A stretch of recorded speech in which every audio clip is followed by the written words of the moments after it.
Om Swastiastu. Assalamualaikum warahmatullahi wabarakatuh. Salam sejahtera bagi kita semua. Shalom, Namo Buddhaya. Perkenalkan, kami dari SGD B4 akan membawakan student project dengan judul The Difference Between Social Justice and Distributive Justice from Public Health Programs. Berikut merupakan anggota kelompok kami yang dapat dilihat pada layar, dengan fasilitator kami, Dr. Iwayan Surudarno, Magister Science, dan evaluator kami, Dr. Anak Agung Sagung Safitri, Master of Public Health. Student project kali ini disusun untuk membahas soal yaitu write a comparison between social justice and distributive justice for at least 5 public health programs. Give examples that illustrate the difference.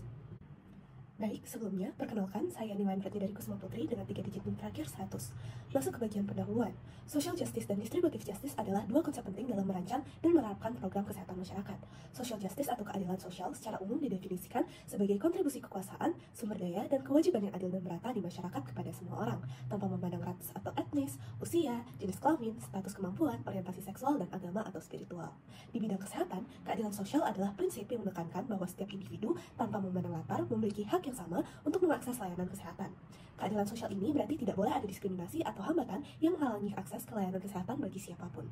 Sedangkan, distributive justice atau keadilan distributif lebih berfokus pada bagaimana sumber daya dialokasikan secara adil di antara populasi yang berbeda.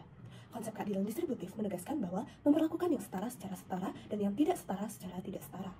Keadilan distributif di bidang kesehatan masyarakat adalah prinsip yang menekankan alokasi sumber daya kesehatan secara adil berdasarkan kebutuhan dan tingkat resiko individu atau kelompok tertentu. Ini berarti bahwa sumber daya layanan dan intervensi kesehatan harus diberikan kepada mereka yang paling membutuhkan atau berada dalam kondisi yang paling rentan.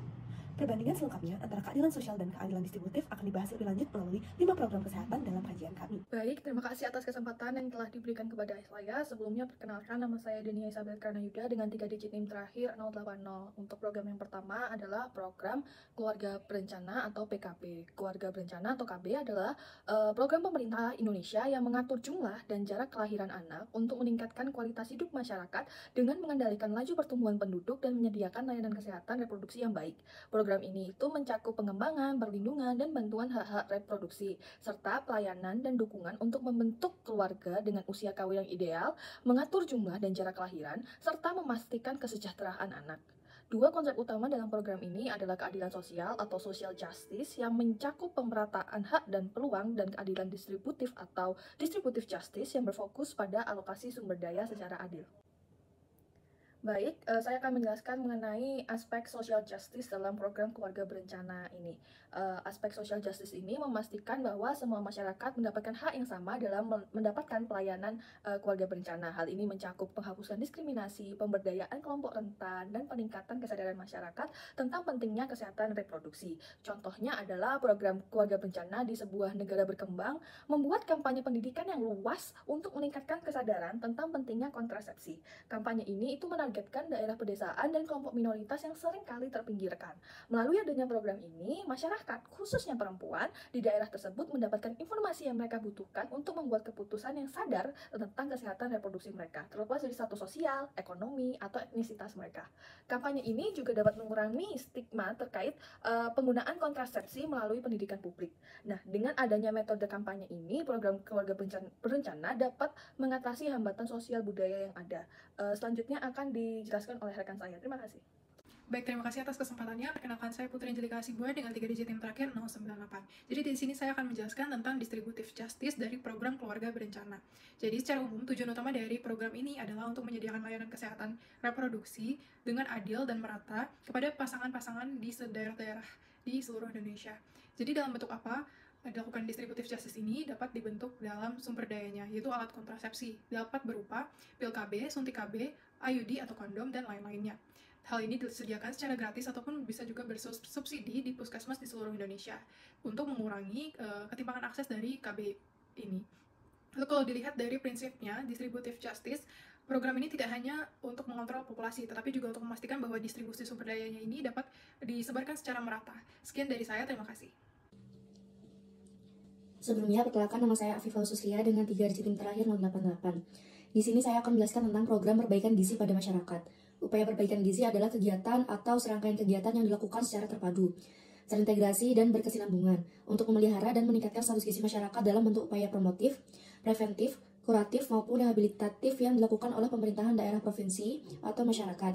Perbaikan gizi dimaksudkan untuk meningkatkan status gizi, pengetahuan dan kesadaran masyarakat tentang pentingnya gizi dan pengaruhnya terhadap kepentingan status gizi. Kemudian ada social justice pada program perbaikan gizi. Yang pertama ada keseimbangan akses gizi. Program ini berupaya meningkatkan akses gizi yang seimbang untuk semua lapisan masyarakat. Kemudian ada keseimbangan distribusi sumber daya gizi.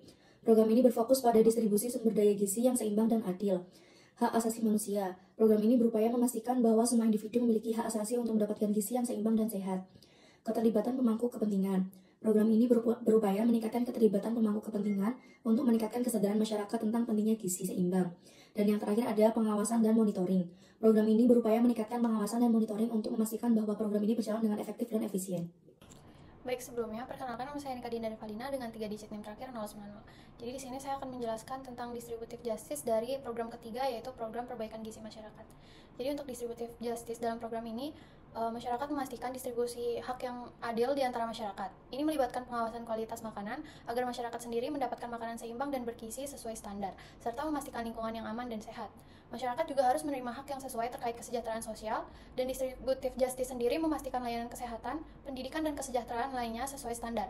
Yang penting untuk meningkatkan kesejahteraan, kinerja, kepercayaan, kualitas layanan, keadilan, dan transparansi. Sekian dari saya dan dilanjutkan oleh teman saya. Terima kasih.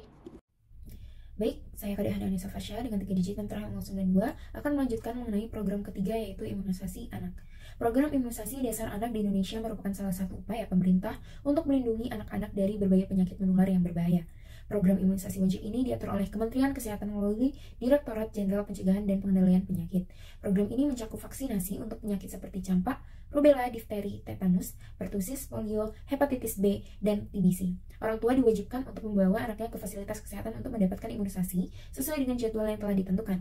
Imunisasi ini diberikan secara gratis di berbagai fasilitas kesehatan publik seperti puskesmas, posyandu, dan juga klinik pemerintah. Tujuan utamanya dari program ini adalah mencapai kekebalan kelompok herd immunity, di mana sebagian besar populasi kebal terhadap penyakit tertentu, sehingga melindungi mereka yang tidak dapat divaksinasi karena alasan kesehatan.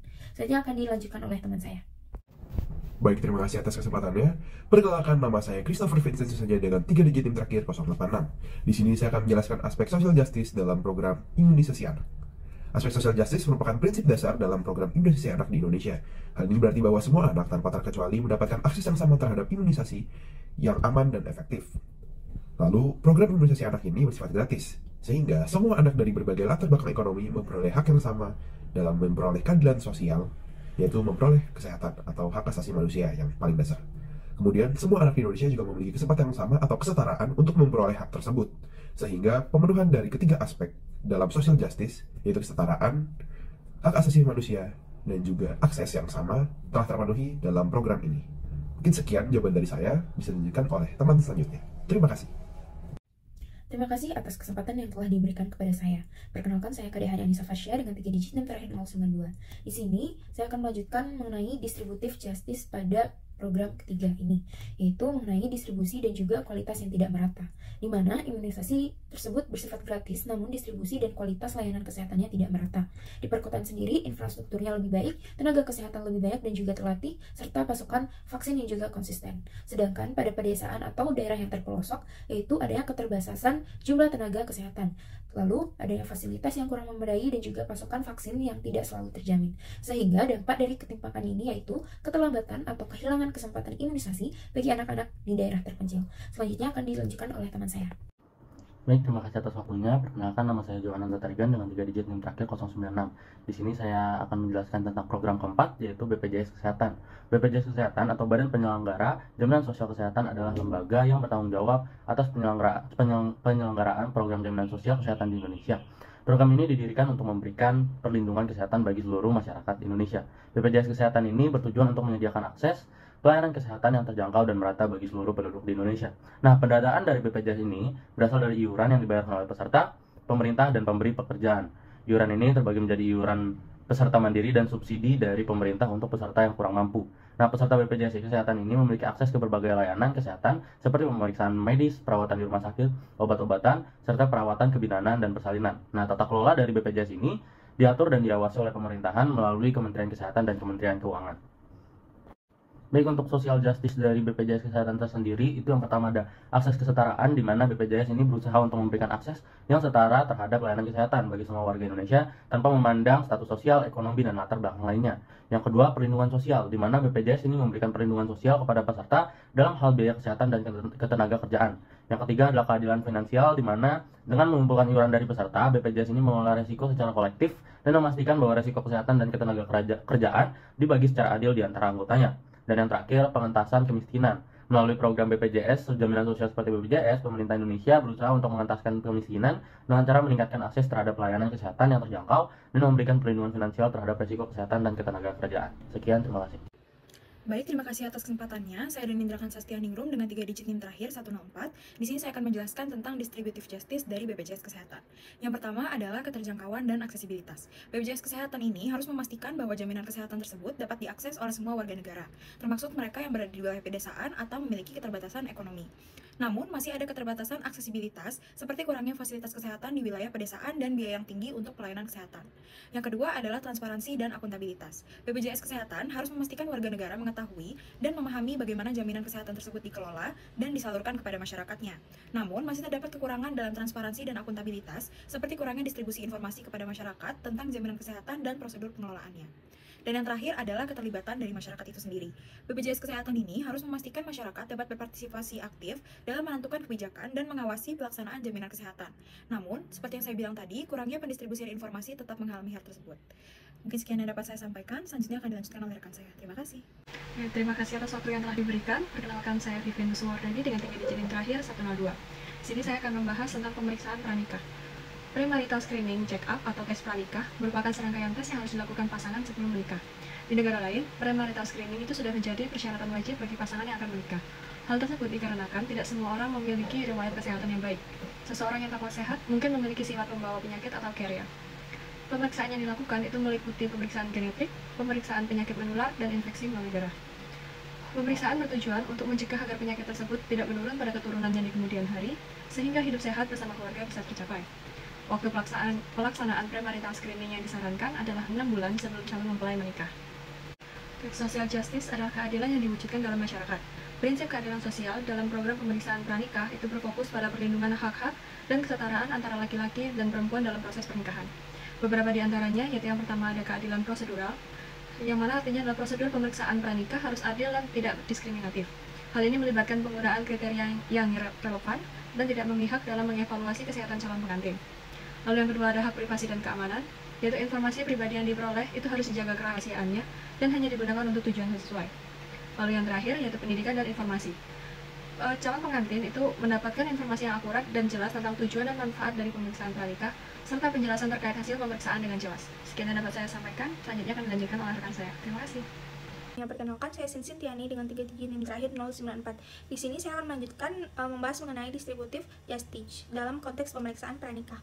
Nah, distributive justice merupakan salah satu prinsip utama dalam etika biomedis yang berkaitan dengan pendistribusian sumber daya kesehatan dan juga akses terhadap layanan kesehatan secara adil dan juga merata. Nah, dalam konteks pemeriksaan pranikah, prinsip ini menekankan bahwa setiap pasangan yang akan menikah memiliki hak yang sama untuk mendapatkan akses terhadap layanan pemeriksaan pranikah. Terdapat beberapa aspek distributive justice yang terkait dengan pemeriksaan pranikah, yaitu yang pertama, ketersediaan dan aksesibilitas layanan. Layanan pemeriksaan pranikah harus tersedia dan dapat diakses oleh semua pasangan yang akan menikah, terlepas dari lokasi geografis, kemampuan finansial, dan juga faktor lainnya. Lalu yang kedua, keterjangkauan biaya. Biaya layanan pemeriksaan pranikah harus terjangkau bagi semua pasangan atau bahkan disediakan secara gratis oleh pemerintah. Lalu yang ketiga, kualitas layanan. Kualitas layanan pemeriksaan pranikah harus ragam dan juga memenuhi standar yang ditetapkan tanpa memandang kemampuan finansial ataupun status sosial ekonomi pasangan. Sekian. Baik, perkenalkan, nama saya Putra Drisi Delinda Chandrakati Putri Asmara dengan 3 tim terakhir 082. Di sini saya akan membahas tentang kesimpulan dari keseluruhan student project kami. Jadi secara umum, terdapat perbandingan antara keadilan sosial atau social justice dan keadilan distributif atau distributive justice dalam program-program kesehatan masyarakat. Keadilan sosial itu menekankan pada hak yang sama bagi setiap individu untuk mengakses layanan kesehatan tanpa diskriminasi. Sedangkan keadilan distributif itu berfokus pada alokasi sumber daya kesehatan secara adil berdasarkan kebutuhan individu atau kelompok tertentu. Kedua konsep ini diilustrasikan melalui beberapa program kesehatan seperti program keluarga berencana atau KB, pemeriksaan kesehatan pranikah, yang dimana aspek-aspek seperti aksesibilitas, keterjangkauan biaya, dan kualitas layanan itu ditekankan untuk memastikan bahwa semua masyarakat mendapatkan manfaat yang setara dari layanan kesehatan tersebut. Jadi keseluruhan materi ini menekankan bahwa prinsip keadilan sosial dan keadilan distributif itu harus diterapkan secara seimbang untuk mencapai tujuan dari program-program kesehatan, yaitu memastikan bahwa kesejahteraan dan kesehatan yang merata bagi seluruh lapisan masyarakat.